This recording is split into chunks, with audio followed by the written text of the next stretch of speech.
साधी सोपी रुचकर रेसिपी. चला तर मग बघूया. तडका पॅनमध्ये तूप टाकायचं, त्याच्यामध्ये मोहरी टाकायची.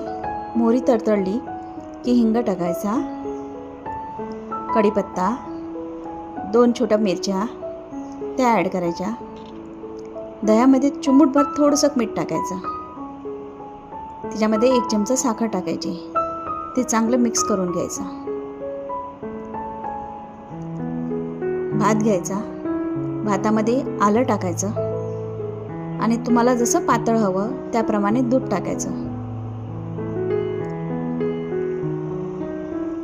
नंतर दही जे आपण साखर मिक्स करून ठेवली ते टाकायचं आणि तडका द्यायचा. झाला की हो आपला दही भात तयार. सबस्क्राईब करायला विसरू नका.